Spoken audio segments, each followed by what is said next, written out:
Olá pessoal, boa tarde, é um prazer estar aqui com vocês. Eu sou Oscar Júnior, sou professor de Direito, estou na vida acadêmica há mais de 10 anos e na advocacia há quase 20 anos. E hoje nós iniciamos um grande projeto. Digo grande projeto porque uma das maiores carências hoje na nossa atualidade é nós trazermos um conteúdo informativo, sem polarização, um conteúdo que instrua, que ensine, que esclareça o cidadão. E como eu sempre digo nos meus canais, no meu canal no YouTube, que inclusive eu quero desde já te convidar a seguir Oscar Cursos e Treinamentos. Lá, além do ensino jurídico, do treinamento e do preparo para quem presta concursos públicos e exame da OAB, nós trazemos questões informativas sobre aquilo que acontece no Brasil e no mundo, sobre uma ótica crítica, porém com fundamento. E é isso que eu quero te convidar aqui. A partir de hoje nós falaremos toda quarta-feira, a partir das 17h45, sobre questões que você tem ouvido falar na mídia, mas muitas vezes não tem o devido esclarecimento. E hoje nós vamos falar sobre direito internacional. Nas últimas semanas nós temos visto muitas questões graves, importantes, relevantes, acontecendo no Brasil e no mundo. E quando eu falo de direito internacional, parece que está tão distante de nós, mas nós vamos ver aqui hoje que elas estão mais próximas de nós do que nós imaginamos. O que acontece na Rússia, nos Estados Unidos, na China, pode impactar diretamente naquilo que você come, no seu almoço, no seu jantar e no nosso dia a dia. Você vai ver que hoje, no mundo globalizado, tudo faz diferença. Nós vamos tratar aqui da invasão dos Estados Unidos à Venezuela, da iminente invasão dos Estados Unidos na Groenlândia. Falaremos sobre questões de soberania nacional. Nós falaremos aqui dos blocos que estão se formando e do novo bloco formado com o nome Conselho da Paz, formado pelo presidente norte-americano Donald Trump. Esse conselho substitui, não formalmente, mas indiretamente substitui a ONU. A ONU, que foi formada após a Segunda Guerra Mundial, em 1948 devolveu ao Estado de Israel uma faixa de terra, depois de tanto tempo sem uma identidade física local. E hoje Israel está ao lado dos Estados Unidos nesse novo Conselho da Paz. E tudo isso muda muita coisa. Nós podemos dizer que talvez estejamos diante de um divisor de águas. E para falar com vocês, eu convidei hoje, e com muita honra ela aceitou, uma especialista em direito internacional, é a professora doutora Letícia Simo Veras. A professora Letícia, ela é especialista, eu não vou falar aqui todos os títulos dela, aliás, eu vou falar sim. Eu vou falar porque é muita coisa e vocês merecem saber quem vai falar com vocês aqui hoje. Trouxe até meu computador para que nós não fiquemos aqui somente na parte formal, que nós possamos aqui trazer realmente aquilo que você precisa saber. Ela é professora universitária, mestre em Direito Público, em Direito Comparado pela Universidade de São Paulo, a USP, pelo Largo São Francisco, pós-graduada em Direito Internacional pela CEDIM, em Minas Gerais, aluna nas disciplinas de Direito Internacional Público, com ênfase nas instituições jurídicas da União Europeia, Direito Penal Internacional e Justiça Internacional pela Universidade de Sevilha, na Espanha. Advogada internacionalista, proprietária do escritório especializado em demandas de direito internacional público e privado. Nacionalidade europeia, direito internacional de família, assistente consular e direito migratório. LS Law Firm. Presidente da Comissão de Direito Internacional da 8ª Subseção da Ordem dos Advogados do Brasil, em Piracicaba. Além de tudo isso, é um currículo resumido, a professora Letícia trabalhou pessoalmente em campos de refugiados, ou seja, ela não somente estudou sobre o assunto, mas ela tem vivência, ela conhece muita coisa que acontece nesse planeta que nem nós conhecemos. Então, professora, muito obrigado, seja muito bem-vinda. É uma honra tê-la aqui conosco hoje. Eu que agradeço o convite, principalmente. Para mim, é sempre um prazer poder falar sobre direito internacional. Acho que, ainda mais nesse contexto de relevância que a gente está vivendo hoje, talvez simplificar a ideia da proximidade desse direito das pessoas, da nossa vida comum, do nosso dia a dia. Agradeço a você, Dr. Oscar, pelo convite. Fico honrada de estar participando de mais um projeto seu, que eu sei que tem uma veia acadêmica muito forte, né? Essa veia de difundir conhecimento. Agradeço a TV Metropolitana também por me receber e vamos embora, vamos falar do que é difícil. Bom, começando, para já dar um contexto, eu queria que você, vou te chamar de você, tá? Claro, por favor. Eu gostaria que você avaliasse o cenário internacional atual. Estamos vivendo um período de maior instabilidade no mundo? O que você acha? Sem dúvidas, hoje nós estamos vivendo um período que desafia os parâmetros do direito internacional que a gente criou em 1945. E isso tem a ver um pouco com o contexto. Então, lá em 1945, que você mesmo mencionou, que é quando a gente tem a instituição da ONU nascendo a partir dos Estados, essa instituição ela nasce da necessidade desses países buscarem um processo de paz. Então, esse processo de paz ele é construído como um pilar para o estreitamento dessas relações. O ser humano, ao mesmo tempo, que antes era desconsiderado, né, não existia nesse cenário como um fator importante para os países no que diz respeito às suas relações intragovernamentais, passa a ser também colocado dentro desse cenário internacional, Oscar, como um fator que modifica as bases das relações entre os Estados. Então, esse processo de paz e o posicionamento de nós, indivíduos, seres humanos, dentro da construção desse processo, criam um novo paradigma que nós vínhamos vivendo até muito recentemente. Então, estados que fazem fóruns, reuniões internacionais, conferências para discutirem objetivos de desenvolvimento sustentável, objetivos de meio ambiente sustentável, objetivos de construção de paz, terminar com a fome no mundo, agenda decente de trabalho, todas as pautas que a gente tinha nesses fóruns internacionais visando a paz e o ser humano. A partir de um momento em que a gente tem novas tecnologias, nós temos questões governamentais e políticas sendo tensionadas dentro da geopolítica, nós iniciamos um novo processo de desafio para o direito internacional. Então, aqueles países que, em 1945, buscavam, de uma certa forma, uma aproximação que não fosse armamentícia, que fosse por processos de construção de diálogo, passam, portanto, a buscar novamente retomar essa sensação de poder a partir daquilo que tinham abandonado antes de 1945, tinham abandonado no processo da Segunda Guerra Mundial. Então, hoje, o que nós estamos vivendo, na verdade, é um mundo que vive essas tensões políticas que sempre existiram, mas com acesso a mais tecnologia, mais informação. E nós, indivíduos, eu, você, aqui no interior de São Paulo, a gente sente que está mais próximo ao mesmo tempo de tudo isso, porque o nosso consumo dessas informações, o consumo do meu acesso à estratégia americana do Trump para trazer paz para a Venezuela, que passa no jornal às 8 da manhã, meio-dia eu já estou vendo uma outra notícia a respeito do avanço armamentício dentro da guerra da Ucrânia, que acontece já há alguns anos.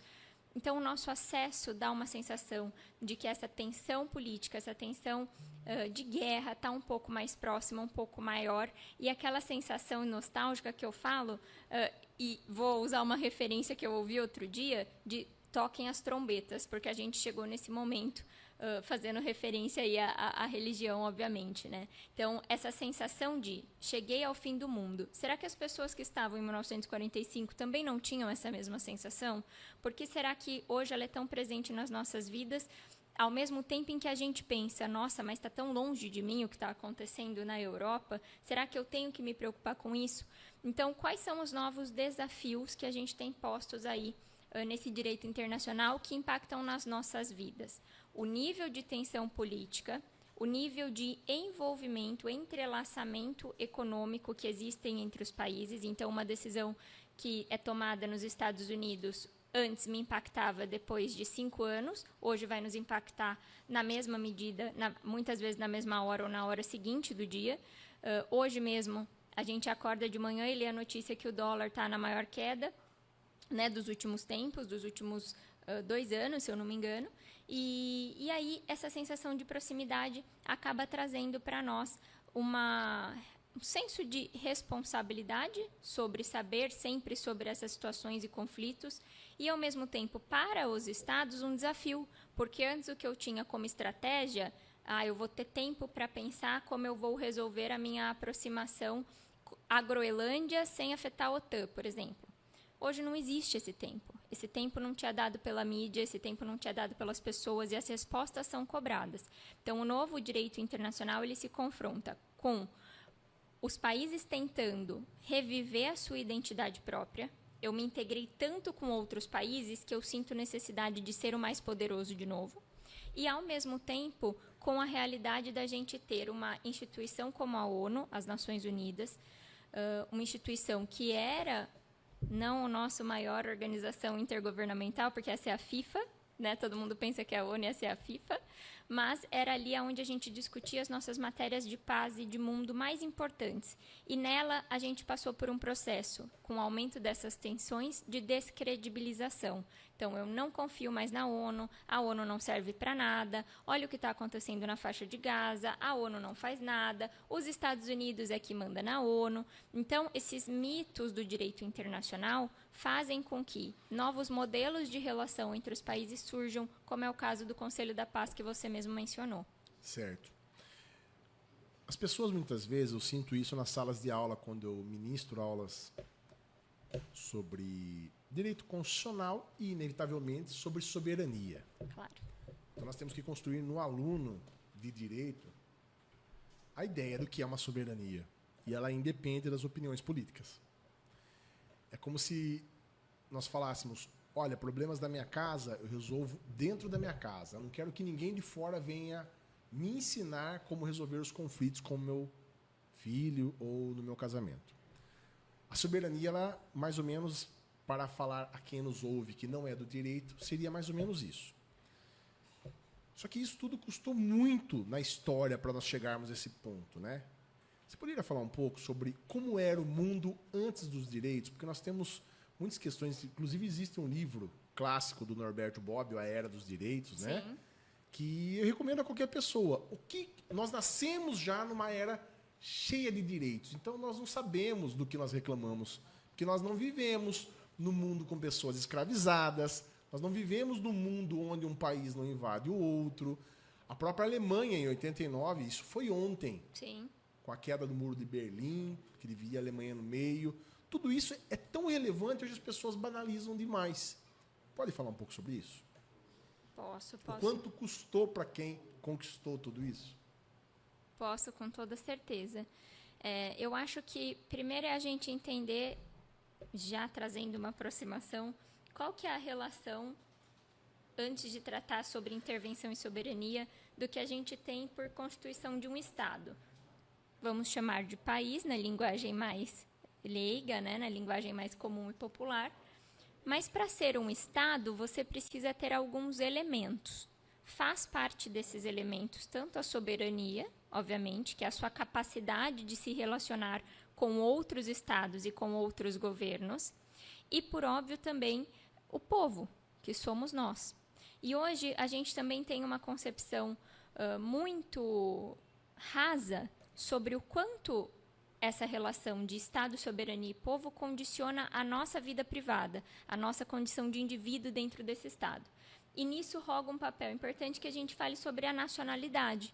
Então, na verdade, quando eu penso nessa relação do Estado, da soberania e da não intervenção, a gente precisa também falar dos processos que acontecem de autodeterminação de um povo em relação a esse país.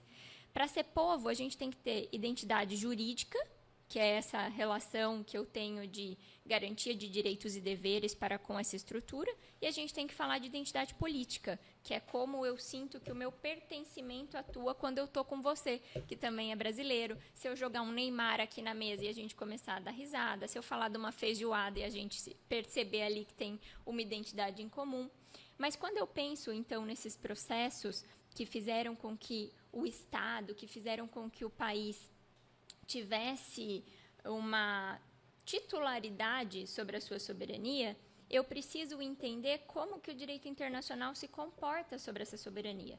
Então, o direito internacional é um espaço que a gente vai enxergar no qual não existe uma, pelo menos do ponto de vista jurídico, uma hierarquia. Ou seja, não existe, em teoria hierárquica, um país que é mais juridicamente forte do que o outro, ok? Então, para o direito internacional, todos esses países possuem uma relação de poder descentralizada. Todos têm poder, ao mesmo tempo que todos têm soberania. E para a construção desse conceito, nós precisamos passar por um processo de rompimento com a ideia de que esse poder estava associado à conquista de territórios, conquista de terras, conquista de direitos, expansionismo. E por esse processo, nós chegamos ao consenso de que, existindo uma territorialidade, desenvolvendo esse conceito de território, que a gente passa por vários momentos no direito internacional que mostram isso. Acho que um dos mais importantes para esse conceito em si da não intervenção é o que a gente chama de Concerto de Versalhes, o Tratado de Versalhes, né? Ou quando a gente fala dos processos de paz que aconteceram em 2 locais, que se chamam Münster e Osnabrück, que é quando a gente desenvolve exatamente o que vai ser território, o que vai ser Estado, o que vai ser a ideia de intervenção ou não intervenção, e a gente chega a esse consenso que eu preciso ter um espaço de tomada de decisões que seja seguro para o meu próprio interesse na condição de país, de Estado, e eu preciso ter o direito de tomar essas decisões em relação a quem? Ao meu povo. Por isso expliquei a questão da nossa relação jurídica com tudo isso. Partindo deste ponto, portanto, Oscar, a concepção da não intervenção, ela vem justamente dessa ideia de que a gente precisa ter um espaço de tomada de decisões interno.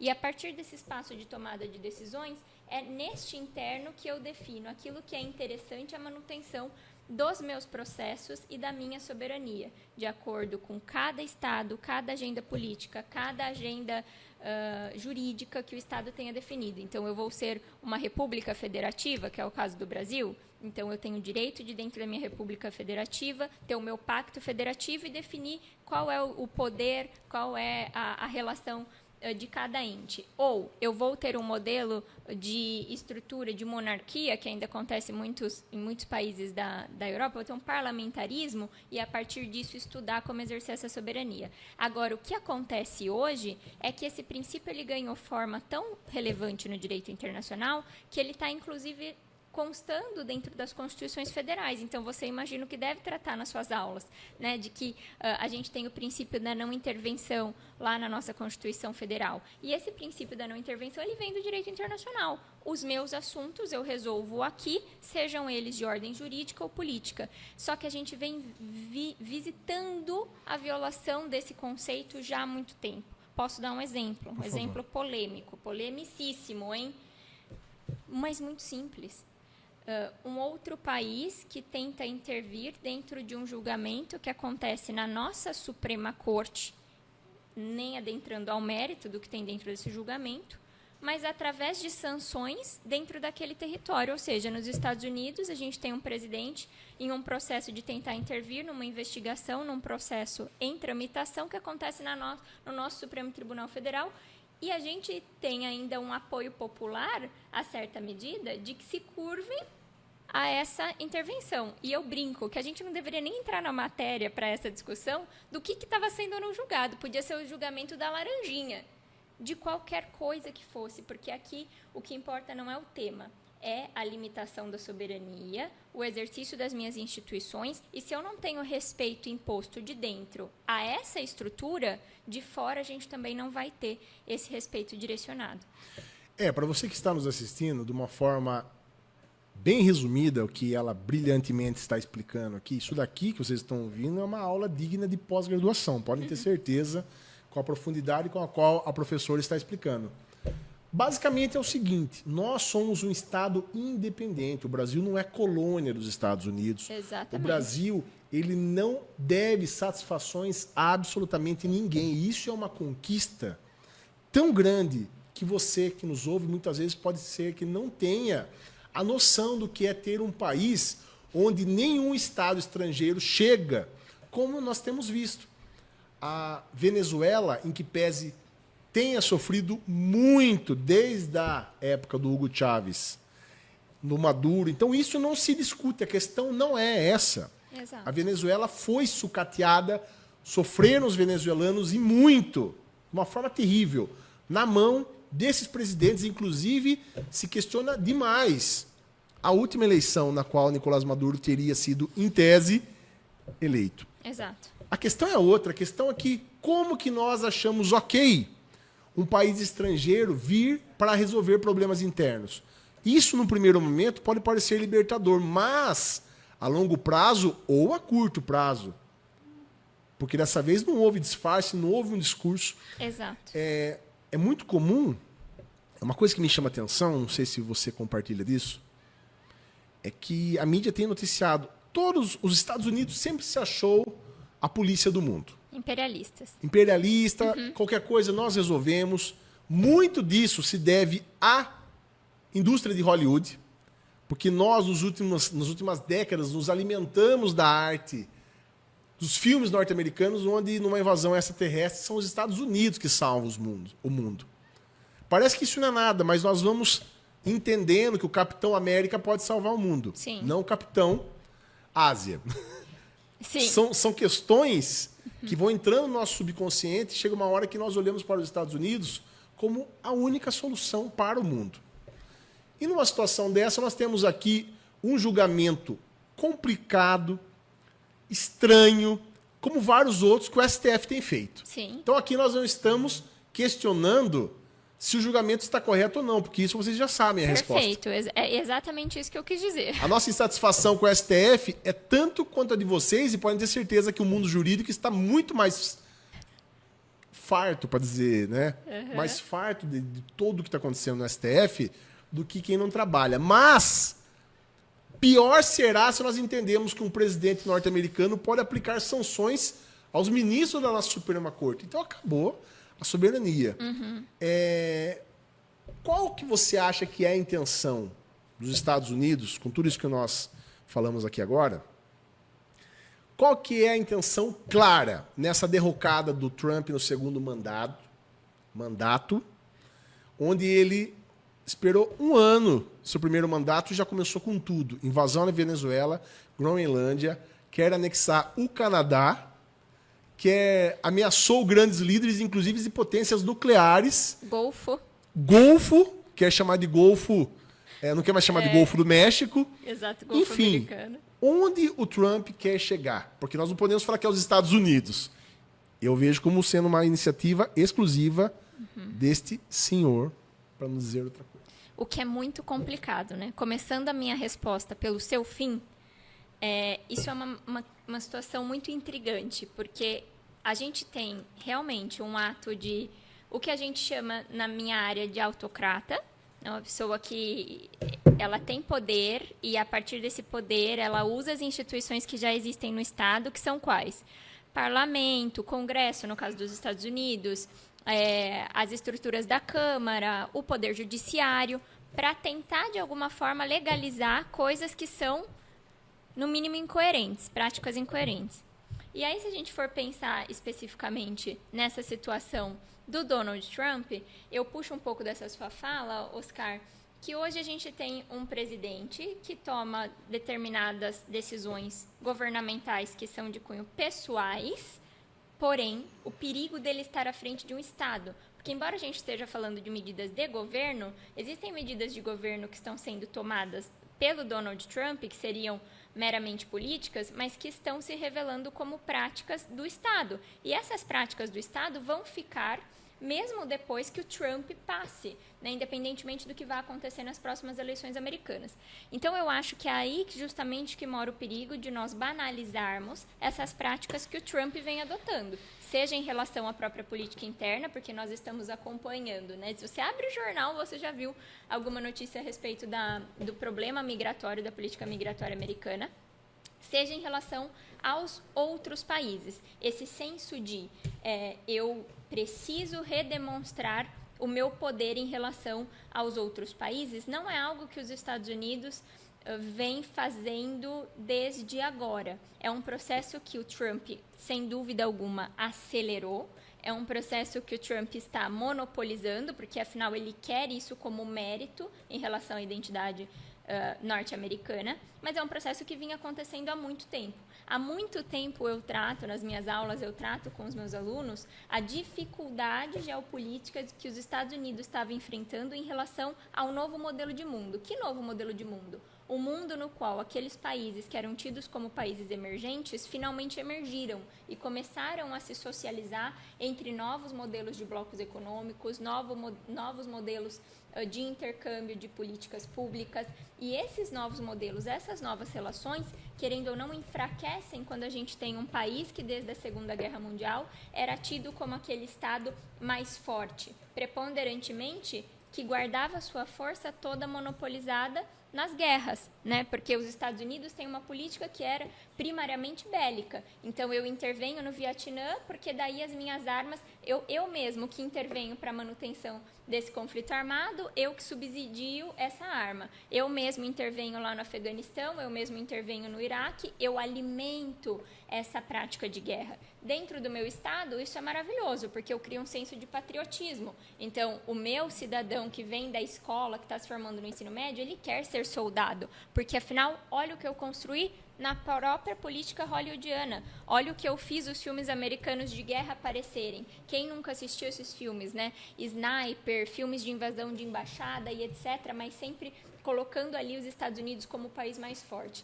Então, considerando isso, que os Estados Unidos vinha já realizando essa tentativa de se desafogar, né, de se reposicionar dentro desse jogo geopolítico, o que não estava sendo possível a partir do ponto de vista econômico, né, porque os outros países já não dialogavam mais na mesma moeda, eu cantava a bola para os meus alunos. Eu falava, qual será o próximo conflito? Já já a gente vê. E aí, quando a gente tem a situação do 7 de outubro, no qual temos o ataque coordenado do Hamas dentro do território de Israel, isso é a cereja do bolo, vamos colocar assim, para que os Estados Unidos possam se reposicionar geopoliticamente a partir de colocar a importância da construção de processo de paz de novo em processos de guerra. Ou seja, eu não penso a paz como uma construção que se faz a partir do diálogo. Eu penso as políticas de armamento, as políticas de fortalecimento do meu exército como principais para posicionar o meu jogo de poder. Eu sou poderoso porque eu movimento a OTAN. Eu sou poderoso porque eu dou o meu navio mais forte para que Israel possa combater as células terroristas que estão ao seu entorno. Eu financio todos esses movimentos armamentícios, mas eu participo desses movimentos só para construir a paz. Então, essa ideia já vinha sendo construída. O Trump, ele sentou literalmente em uma construção que já vinha acontecendo para recobrar que os Estados Unidos seria o país mais forte do mundo. E aí ele usa desse mecanismo de força a partir dessa intervenção de vocês não estão vendo no mundo que esse movimento de vamos fazer fórum na ONU, vamos fazer fórum para falar sobre a Venezuela, vamos falar sobre a paz, vamos falar sobre democracia, não está dando certo? O que dá certo é o que eu faço. Vamos entrar nesse determinado país, vamos capturar, vamos conversar sobre processos utilizando as armas que nós temos. E aí a gente tem o reavivamento, desde a guerra da Rússia e da Ucrânia, porque eu vou chamar de reavivamento da OTAN, que a OTAN era uma organização que a gente chamava de sem função, vamos dizer assim, porque ela foi criada depois da Segunda Guerra, criada especificamente para que, se um dia fosse necessário, esses países tivessem um exército único, né, uma mesma defesa para guerrear ali contra eventual ameaça. essa organização ela volta com essa ideia de precisamos nos armar, precisamos nos organizar, precisamos defender uma Europa forte, e os Estados Unidos vêm apoiando isso. Resultado, o que nós temos hoje é um Estados Unidos que está conseguindo retomar essa política de imperialismo bélico, porque eu crio conflitos centrais, reposiciono a minha força bélica e assim demonstro para o mundo que esse jogo, na verdade, não acabou, né?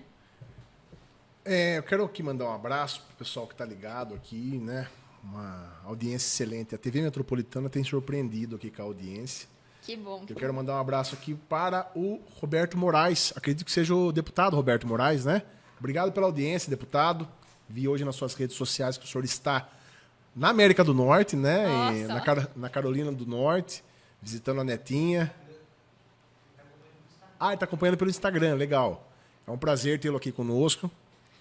Obrigado pela audiência. O Sérgio Santos também, um amigo. Sei que é da casa, mas a gente tem sempre que agradecer aí a presença. O Sérgio está prestigiando. Valério, material elétrico, e o pessoal da Frias Neto também, e vários outros que estão acompanhando. Nós temos uma pergunta aqui, que é da Suzelaine Costa. Ela falou o seguinte: como será esse ano no Brasil com as eleições? O que podemos esperar? Eu quero acrescentar, todo esse contexto internacional influencia sim ou não e no quê? Com certeza.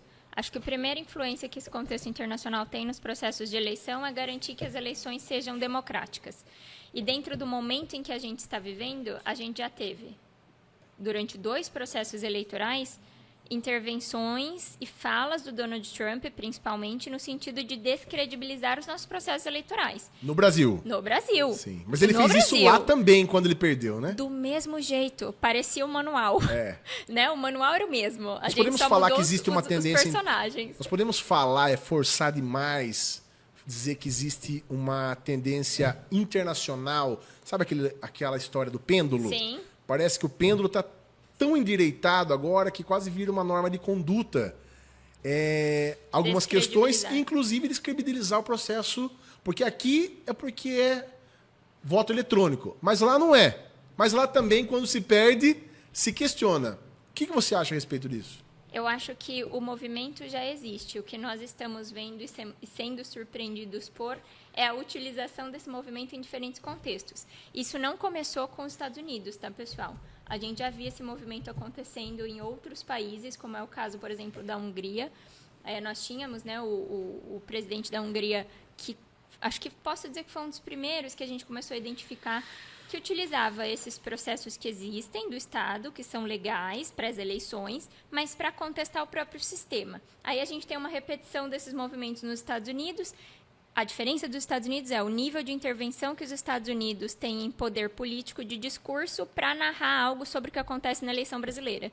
O nível de poder político que o Donald Trump tem, por exemplo, para não reconhecer um presidente eleito na Venezuela, o que inclusive foi muito interessante, porque eu não sei se vocês acompanharam que depois que o Trump invadiu a Venezuela, ele não deu apoio pro presidente que ele considerou legítimo nas últimas eleições. O que é super interessante, né? Engraçado. É interessante porque ele usou isso como pretexto na ocasião, mas assim que pôde, descredibilizou inclusive esse. Exatamente. Na verdade, a intenção sempre foi usar a Venezuela como quintal dos Estados Unidos. Perfeito. Que é o que ele quer fazer com o Brasil. Existe um livro clássico, não canso de dizer, que eu amo esse livro, li no ensino médio, acho que mudou toda a minha visão. As Veias Abertas da América Latina. Uhum. Aquilo é, com certeza, um clássico que Ótima fala... leitura. Uhum. As Veias Abertas da América... Salvo engano, Léo Huberman, não. Léo Huberman é outro. Eu não lembro agora o autor. E ele fala a respeito das mazelas. A América Latina sempre ficou com o resto. Sim. Né? Para concluir sobre a questão das eleições, que foi perguntado, que agora vai falar do contexto brasileiro e o quanto o direito internacional influenciou e vai influenciar esse ano. Perfeito. E aí a gente estava falando justamente sobre essa possibilidade dos outros países credibilizarem ou descredibilizarem. Uma das coisas que eu falei anteriormente para vocês é a capacidade de um país se relacionar com outros países. Isso é exigido dentro do direito internacional. Então, não é à toa que o que a gente vê no dia seguinte de uma eleição, e vocês vão lembrar disso aqui que eu vou dizer, é sempre os jornais dizendo no dia seguinte, olha, vai passando na televisão enquanto eles mostram. A gente já recebeu mensagem no Twitter, o presidente da França, Macron, já se manifestou, o Donald Trump já se manifestou, Pedro Sánchez da Espanha já se manifestou. Então, o que é essa manifestação? É um ato diplomático de reconhecimento. Então, a primeira validação em relação à influência do direito internacional nas eleições vem daí. Os outros estados não têm o poder de intervir dentro do nosso direito, dentro dos nossos processos, mas têm um poder de validação externa, de reconhecer aquele governo como legítimo, que era o que a gente tinha justamente enfrentado como dificuldade na Venezuela. Aqui no Brasil, quando nós tivemos as eleições do presidente Lula agora, que está cumprindo aí o seu mandato, e vamos passar por esse processo esse ano novamente, a gente também teve isso. A gente também teve manifestações presidenciais ao redor do mundo reconhecendo esse processo eleitoral. Aqueles países, portanto, que não se manifestam são os países que têm algum tipo de desconfiança que o processo eleitoral não tenha sido um processo de tomada justa do poder, de transição democrática de poder dentro da nossa perspectiva jurídica, ou que reconheçam que existe algum problema político com aquele líder que está eventualmente assumindo. E, geralmente, os países falam abertamente sobre isso. Nas suas manifestações, nesses atos diplomáticos, isso é explícito. Então, nós tivemos um processo, e que está acontecendo novamente, anterior às eleições, que é um processo de, eu não sei se esse sistema eleitoral de voto funciona, mas e se a urna for hackeada? Um processo que começa interno, mas tem coalizão internacional para ser questionado. E nós temos o processo posterior, que é o que eu acho que efetivamente é importante. Então, sobre as nossas eleições, o que a gente vai enfrentar aqui? Uma perspectiva de um novo presidente Donald Trump. O mandato do Trump agora é diferente do mandato anterior. Ele veio com muito mais força e gás, porque ele não tem uma pandemia, para influenciar dentro das políticas dos outros países. O que o Brasil está fazendo em relação a isso? E nisso eu tenho que, obviamente, validar ou reconhecer uma conduta da nossa diplomacia de ser muito boa em política externa. A gente tem uma diplomacia muito boa, muito forte em política externa. Inclusive o presidente, tá? O Lula é um ótimo articulador de política externa. Ótimo articulador de política externa.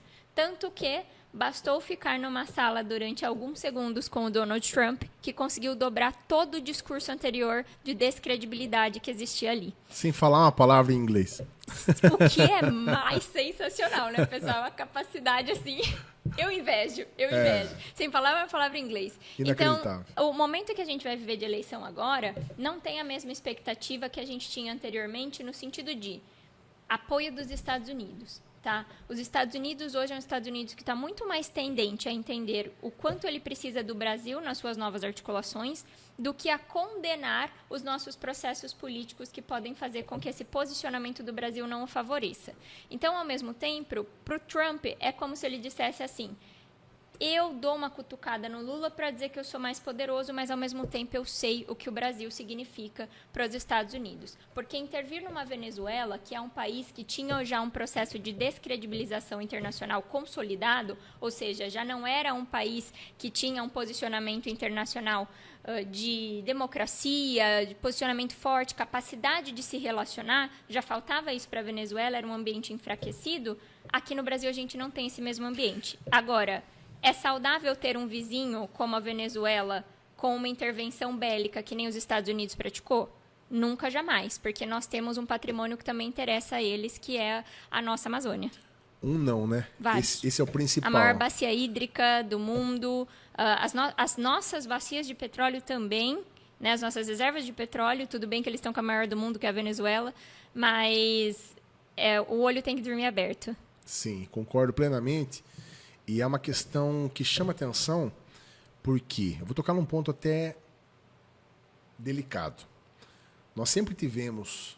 eu tenho 43 anos, e na minha infância era muito comum o pessoal caçoar, tirar uma onda com Enéas Carneiro. Uhum.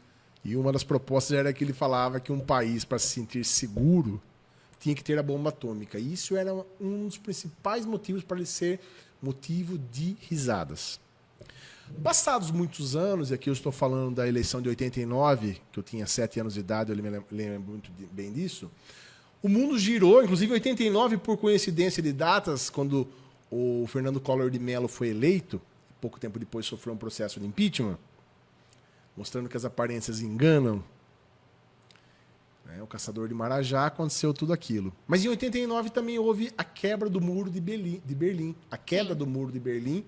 Ou seja, em 89 não foi só o Brasil que passou por uma grande transformação após o processo de redemocratização das diretas já e tudo mais. O mundo, voltando àquela história do pêndulo, parece que o mundo segue uma sequência sempre coordenada, né?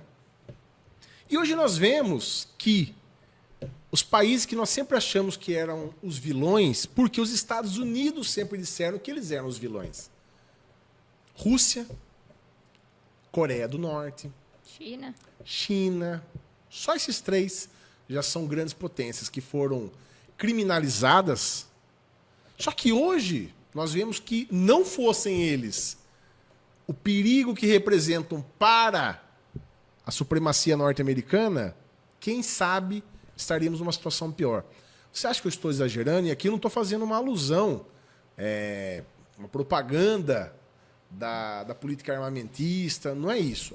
A questão é, por mais que nós queiramos romantizar, o mundo, desde que é mundo, buscam os maiores invadir os menores à força e dominá-los. O que os Estados Unidos está fazendo de uma maneira modernizada é o que Roma fazia. É o que Alexandre o Grande fez. Então, você concorda que não temos como fugir das armas e talvez seja a única forma de segurar, muitas vezes, o equilíbrio do mundo? O que você acha disso? Eu acho que é um tema espinhoso, mas como pesquisadora, eu vou falar, não é nem como professora. Como a gente trata dentro da nossa atividade de pesquisa, que, na verdade, a gente tenta encontrar nela algum resultado, mas encontra mais questões do que resultados, de sempre tentar interpretar a essência de origem das coisas. E existem algumas coisas dentro da humanidade que não têm origem certa. Duas coisas eu trato dentro das minhas aulas, com os meus alunos e nas minhas pesquisas, como situações que são inerentes ao fenômeno humano, ou seja, basta que eu tenha o fenômeno da humanidade para que eu tenha esses dois fatores. O primeiro deles é a migração, que nunca foi um tema também tão atual, então a migração é um fenômeno humano, eu não posso tentar entender em que momento exatamente o fluxo migratório se desenvolveu, porque o fluxo migratório se desenvolveu a partir do momento em que o humano existiu, eu migrei para melhores condições climáticas, migrei para comer, migrei hoje por melhores condições econômicas, migro porque estou fugindo de uma situação de perigo, isso é natureza humana.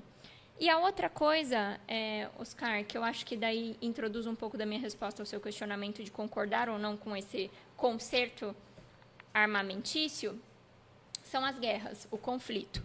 O que muda são os métodos de conflitar que foram sendo articulados a cada época e em cada momento. E quando a gente pensa em capacidade de conflito, eu acho que a gente nunca pode subestimar a capacidade autodestrutiva que o ser humano, enquanto essência, tem de alcançar o conflito. E hoje, com o advento de tecnologias bélicas, a gente não tem só o método de vou pegar uma arma e vou colocar e apontar para você e atirar. Não. Eu tenho métodos muito mais destrutivos. Eu tenho a possibilidade de apertar um botão e acabar literalmente com o planeta Terra, né? E aí, dentro disso, o avanço da tecnologia e o próprio avanço do direito internacional sempre estudou, lá desde os nossos concertos da Paz de Haia, que é o momento que a gente começa a falar sobre paz, sobre processos de paz entre 1899 e 1907, especificamente, Rui Barbosa, que a gente tem aqui, né? Grande pequeno homem, ele é conhecido como Águia de Haia, porque nós temos um palácio onde a gente fala de paz, lá na Holanda, e esse palácio se chama Palácio da Paz de Haia, e Rui Barbosa fez um super discurso para falar de métodos de resolução consensual de conflito naquele local e ficou muito conhecido. E aí era pensando nisso que falava-se de conflito e métodos de resolução. Então, o que eu acho a respeito de nós associarmos a ideia de dissuasão da paz, que é isso que a gente chama, né? Eu vou usar a arma como um método de manter a segurança, mas então eu estou mantendo a segurança a partir de uma ideia de tensão. Eu acho que essa é uma ideia equivocada. E se nós damos poder a essa ideia de construção de paz, na verdade, nós não estamos chegando a um diálogo que trate de um novo concerto de relação entre os Estados. Nós estamos falando só a respeito de adiarmos um processo no qual nós seremos igualmente e novamente destrutivos, porque é justamente isso que os Estados Unidos hoje monopoliza, a ideia de uma paz que se constrói a partir do poder bélico que eu tenho. Mas essa ideia de paz é a mesma que tem a capacidade de apertar um botão, de Oppenheimer, vamos chamar assim, e destruir tudo que a gente conhece hoje por vida e meio ambiente saudável. Então, eu não sou partidária de um direito internacional que se consolida através do poderio bélico. Seria contra a minha ideia de direito internacional evolutivo, que ele é progressivo e vai evoluindo. Agora, eu acho que o direito internacional que nós conhecemos na era moderna, que é a atual, é o direito internacional que vai se perpetuar daqui a 10 anos? Não. Acho que hoje nós temos novos desafios, como mudanças climáticas, busca de uma reidentidade dentro das nossas nacionalidades, dentro dos nossos conflitos interculturais. Acho que nós temos uma ameaça também em relação às novas tecnologias, a IA, né? Quem aí? IA não afeta a vida de vocês? IA afeta a minha vida diretamente, né? Uma IA não regulamentada, mas ainda, criptomoedas, mercado financeiro clandestino. Então, hoje, nem a arma, seja uma bomba atômica, uma bomba nuclear ou não, tem a capacidade de lutar com os desafios novos que o direito internacional impõe. Legal. Agradecer aqui a presença do pessoal que está entrando. Em especial aqui a Marina Negri. Obrigado pela audiência. Eu queria falar com você sobre... Eu não poderia deixar de falar, nós temos tantas coisas para dizer, mas você falando sobre o processo migratório. Uhum. Né, eu estava ouvindo um pouco antes de nós virmos para cá na CNN, o Ratinho Júnior falando do índice de jovens que pretendem ir embora do Brasil. Isso é assustador. Mas isso está acontecendo em outros lugares do mundo, e normalmente a América do Norte é o destino preferido, ou um dos preferidos, para quem quer mudar de país. E lá nós temos visto, nos Estados Unidos, um processo assustador daquele grupo ICE, que tem perdido os critérios. Então eu quero que você fale duas questões. Quero que você fale sobre a sua experiência pessoal no campo de refugiados e qual a importância disso no Brasil e no mundo, porque o Brasil ele é um país que ele recebeu pessoas do mundo inteiro na sua história. As pessoas têm o maior orgulho e devem ter da sua origem italiana, mas o Brasil não recebeu italianos. Recebeu africanos da pior forma possível, holandeses, japoneses, pessoas do mundo inteiro. O Brasil sempre foi um berço não, um curral receptivo para todo mundo. E hoje nós vemos o Brasil tendo um sentimento de repulsa aos vizinhos venezuelanos quando vêm para cá num ato de desespero. Então eu não sou a favor de uma migração totalmente desordenada, não é isso.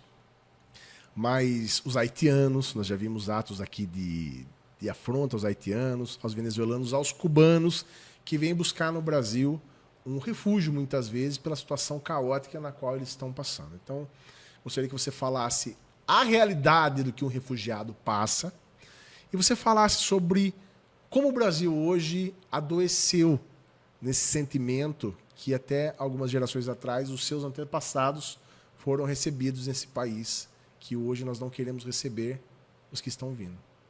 Uhum. Bom, isso é o meu dia a dia, vamos colocar assim, né? Eu tenho um projeto social de acolhimento a refugiados até hoje, participo de projetos dessa mesma vertente. A gente faz articulações com a OIM, que é a Organização Internacional das Migrações, uma agência das Nações Unidas que funciona, inclusive. Uhum. Temos o Acnur, que é o Alto Comissariado das Nações Unidas para Refugiados, e eu, particularmente, trabalho com essa temática desde 2015, em campo também. E aí, para a gente entender esses processos migratórios e como eles se posicionam hoje como um problema, uma das emergências globais, porque a gente está vendo que não é um país que está sofrendo com fluxo migratório, a gente tem vários países e adotando políticas totalmente aversivas a regularizar esse fluxo. Então, o que eu acho importante colocar? Primeira coisa, a migração, ela é um direito. Por muito tempo, dentro da história, a gente tratou a migração como uma questão de fronteira. A fronteira é o espaço onde aquele país que o recebe vai definir, dentro da sua soberania, validamente, se você deve ou não ingressar de acordo com seus processos dentro do país. Mas o migrar é um direito. As pessoas têm isso, a gente tem isso na Declaração Universal de Direitos Humanos. Então, eu tratar a migração como uma opção que o Estado dá à pessoa é uma ideia totalmente equivocada, uma noção totalmente equivocada.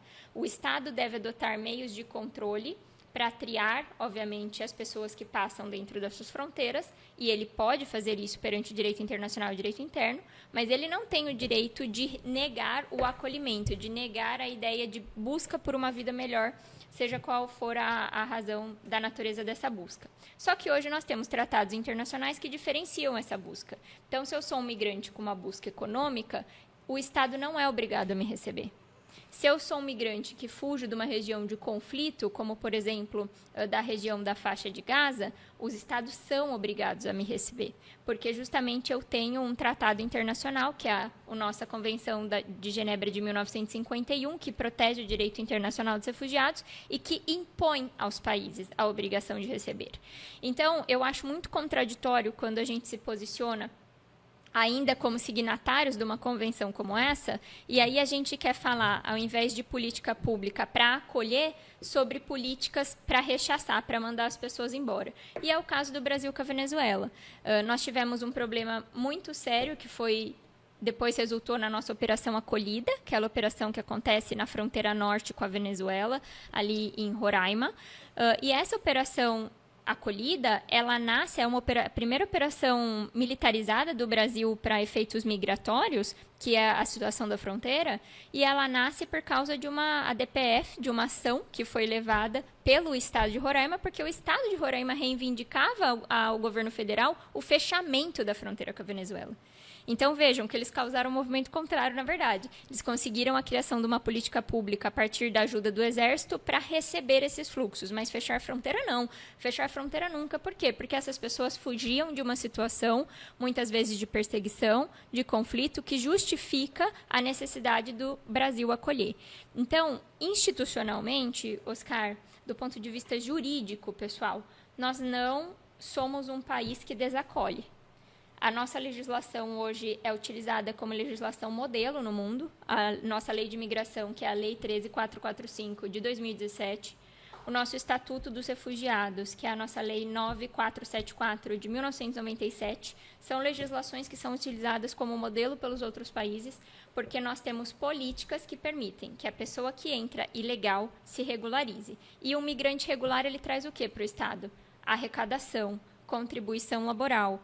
Ele não rouba o seu emprego, como a narrativa política politiza, porque, assim, com todo respeito e entrando nos desafios dessa população, se você perde o seu trabalho, a sua condição laboral, o seu acesso ao serviço para uma pessoa que está sem dinheiro, em situação de pobreza extrema, vulnerabilizada pela condição migratória, sem falar o idioma, você é um pouco incompetente nesse aspecto também, falando português, claro.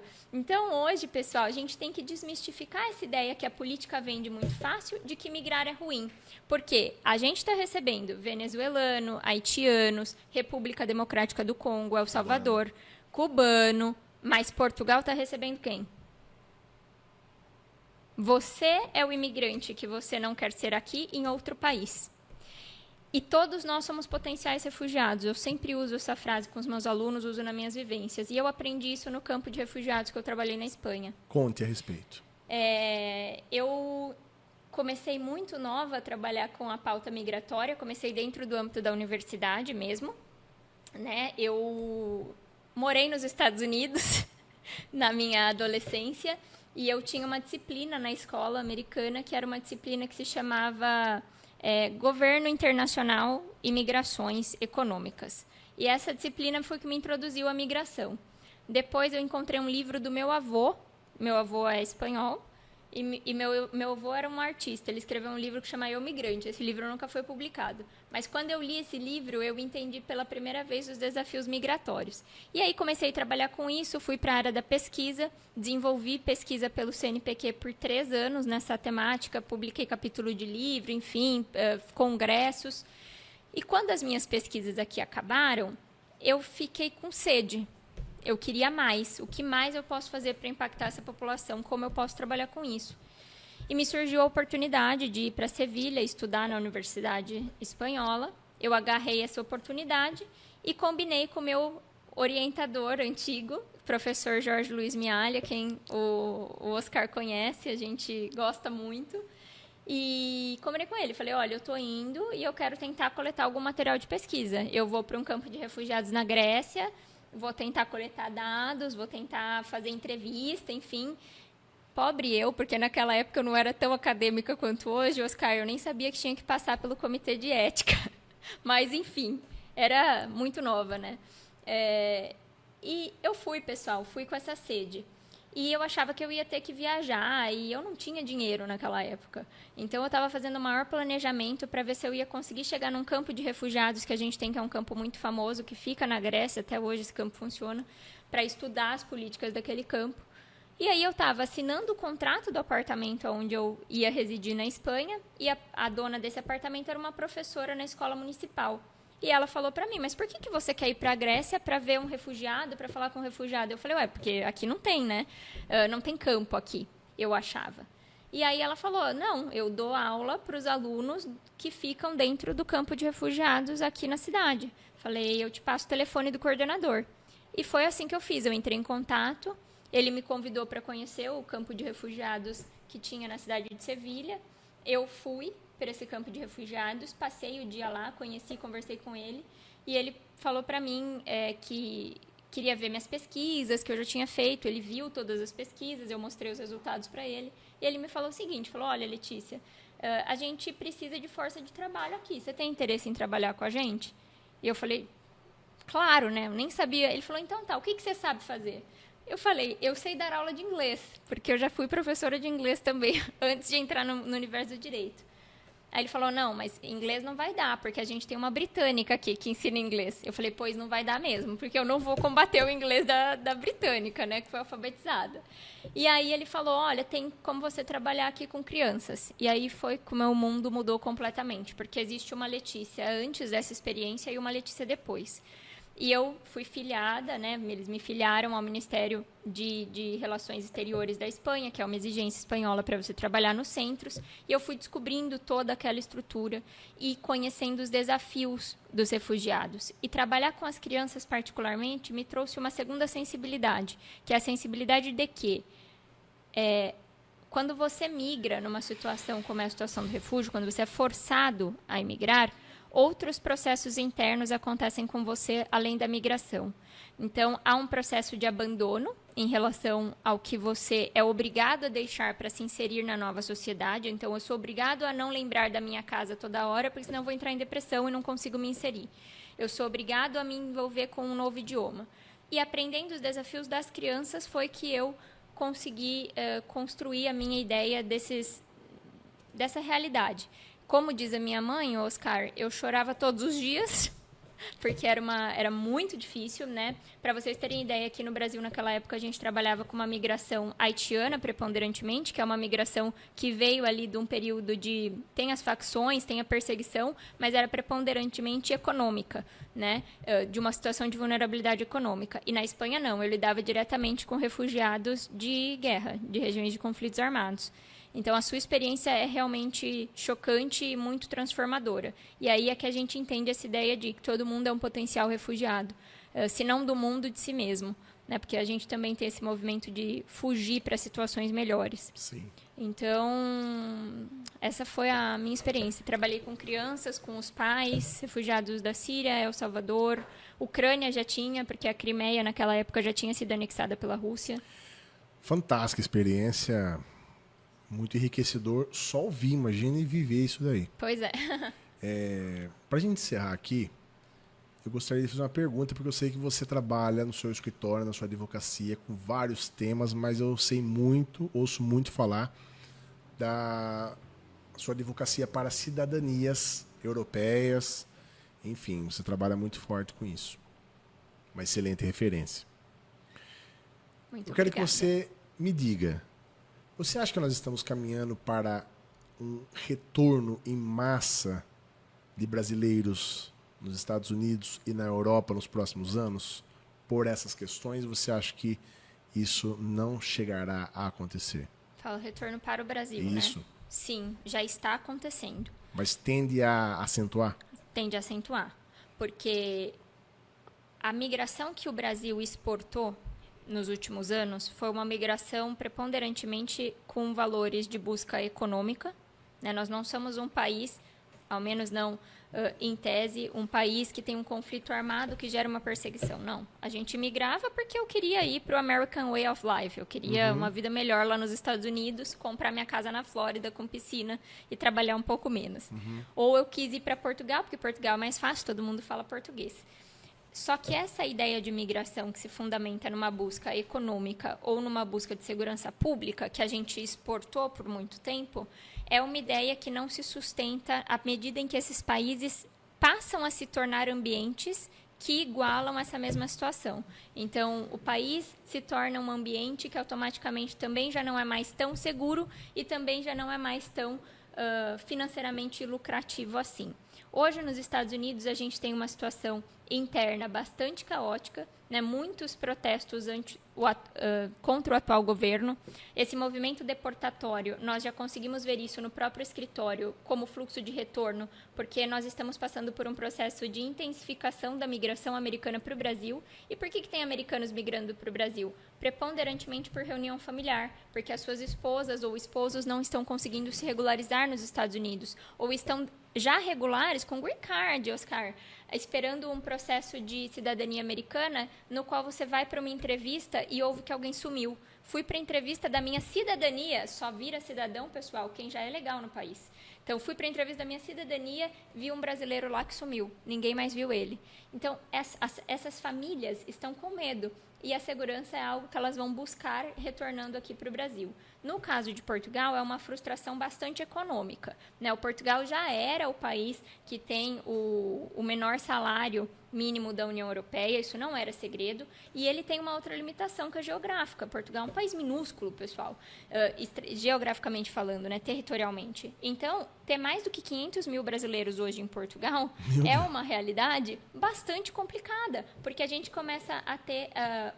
inclusive na área do subemprego, que é os postos que os brasileiros geralmente assumiam, uma condição de sobrecarga muito grande e que é sentida no bolso. Então, o dinheiro que foi para a migração acaba, você acaba ficando em situação de vulnerabilidade, e aí entram as organizações internacionais. Então, hoje, a OIM, que é a organização que eu falei, por exemplo, da ONU, a Agência da ONU para Migrações, tem projetos de retorno, de incentivo ao retorno. Então, eu te dou um suporte financeiro para você voltar para o Brasil e reconstruir a sua vida. E aí, só para finalizar minha fala, e para, mais uma vez, dar destaque à legislação brasileira neste ponto, hoje a nossa lei de imigração é uma legislação que abarca também os brasileiros emigrados, ou seja, esse brasileiro que saiu do Brasil, que foi para o exterior, ele tem tutela de proteção jurídica do Brasil. O Brasil protege esse respectivo cidadão. E por que isso é importante? Porque nós também temos dentro da nossa política pública a possibilidade de criar projetos que acolham esses brasileiros, sim, nacionais do Brasil, mas que visam retornar com algum tipo de suporte do governo nacional. Então, hoje a gente tem esses projetos também que são fonte de destaque aqui para o Brasil. E o fluxo já está acontecendo, tanto o fluxo Europa-Brasil, como o fluxo Estados Unidos-Brasil. Certo. Eu quero fazer um convite aqui para encerrar, ao vivo, para você não poder rejeitar. Vai ficar muito chato, porque muita gente assistindo. Você aceita voltar semana que vem? Opa, volto sim. Porque tô ouvindo, tô recebendo... E semana que vem a gente vai ter um confronto, hein? Que horário? 5h30? Isso. Semana que vem é a minha primeira aula na graduação. Certo, dá tempo. Tá. Tá bom? Perfeito. Então, semana que vem, olha, acabamos de decidir aqui, porque são tantos elogios, são tantas pessoas, inclusive o nosso diretor aqui, Danilo Teles, fazendo elogios aqui rasgados com razão do nosso tema e da sua exposição fantástica. A semana que vem nós teremos novamente aqui a professora Letícia dando continuidade. Se você tiver dúvidas, aproveita. Você que quer fazer cidadania, você que já deu entrada e parou, você que pretende morar em outro país, você que já morou e teve algum problema com extradição, enfim, qualquer um desses problemas, a melhor oportunidade é com esta advogada, com esta professora. Obrigada.